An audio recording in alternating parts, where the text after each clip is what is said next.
یہ بڑا اچھا سوال ہے. کہہ رہے ہیں ہمارے مسلم سائنسدانز بھی اور مسلم اسٹوڈنٹس بھی جو ہے نا بگ بینگ تھیوری سے کافی انسپائر ہیں. تو آپ انسپائر جتنے بھی ہو جائیں, یہ بگ بینگ تھیوری خدا کے وجود کی دلیل ہے, خدا کی نفی کی دلیل نہیں ہے.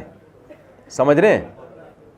بگ بینگ تھیوری جو ہے یہ اللہ کے ہونے کی دلیل ہے, یہ اللہ کے نہ ہونے کی دلیل نہیں ہے. یہ دھماکہ کیسے ہو گیا؟ اتنی انرجی کہاں سے آ گئی؟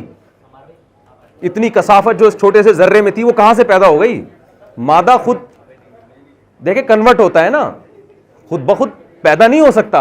اس دنیا میں کچھ بھی ہونے کے لیے کچھ کرنے والا ہونا چاہیے. تو ایک ذات ایسی ہے جو ان تمام چیزوں سے بالا تر ہے. اب اس پہ سوال کرتے ہیں اس کو کس نے بنایا؟ بھائی وہ ماوراء العقل ہے, وہ ٹائم باؤنڈ ہے ہی نہیں, وہ ہمیشہ سے ہمیشہ رہے گا. مادہ جو ہے یہ ٹائم باؤنڈ ہے, اس کا ایک اسٹارٹ ہے اور اس کا ایک اینڈ ہے. تو جس کا اسٹارٹ اور اینڈنگ پوائنٹ ہوتا ہے وہ اس کا کوئی کریٹر ہوتا ہے. تو آپ اگر کہتے ہو کہ خدا ہمیشہ سے کیسے ہے, تو یہ سوال سمجھ میں نہیں آتا. تو سوال ہوتا ہے کائنات کیسے ہو گئی؟ اس مادی چیزوں کو تو ہم جانتے ہیں, اس میں تو ایک کنڈیشن سے دوسری کنڈیشن میں چینج نہیں ہوتی چینجر کے بغیر, پیدا کیسے ہو سکتی ہیں یہ؟ جی جناب وعلیکم السلام. میرا سوال یہ ہے کہ ایک حدیث ہے انما الاعمال بالنیات, اعمال کا دار و مدار نیتوں پر ہے. تو اب دل کچھ اور چاہ رہا ہوتا ہے, جیسے کوئی نیک کام بھی کر رہے ہوتا ہے تو اس میں آپ کی نیت کچھ اور ہو جاتی ہے. جی جیسے کوئی نیک کام کر رہے ہوتے ہیں تو دکھاوے کے لیے, تو اس کو کیسے کنٹرول کیا؟ دیکھیں یہ جو ہے نا نیک کام کر رہے تھے اس کی بیس صحیح تھی, تو اس پہ عمل بے شک دکھاوے کی نیت بھی پیدا ہو جائے عمل ضائع نہیں ہوتا, کیونکہ آپ نکلے اللہ کے لیے ہو. بیس اس کی کیا ہے؟ ایک ہے کہ بیس ہی غلط ہے سرے سے. مثال کے طور پر آپ نماز پڑھ رہے ہیں, آپ کو پتہ ہے وسیم بھائی نہیں دیکھیں گے تو میں پڑھوں گا ہی نہیں, یہ ہے خالص ریا. ایک ہے ریا کا شامل ہو جانا. شامل ہونے کا مطلب یہ آپ اللہ کے لیے نکلے, درمیان میں شوبازی بھی آ گئی تھوڑی سی, یار لوگ کہیں گے آج تو بڑا نیک نیک بنا پھر رہا ہے. تو یہ ہر ایک کے ساتھ ہوتا ہے. اس کا علاج یہ ہے کہ اس کی پرواہ نہ کرو, اپنے کام میں لگے رہو. یہ تھوڑے دنوں میں وسوسے خود بخود ختم ہو جاتے ہیں. شیطان آدمی کو پہلے کام نہیں کرنے دیتا, جب انسان اچھا کام شروع کرتا ہے تو یہ چیزیں لے آتا ہے درمیان میں. ابے تو فلاں کے لیے کر رہا ہے, ابھی تیرے دل میں تو خیالات آ رہے ہیں, لوگ تعریف کر رہے ہیں, تو خوش ہو رہا ہے, تو تعریف کر کے تو آدمی خوشی ہوگا, اور کیا ہوگا.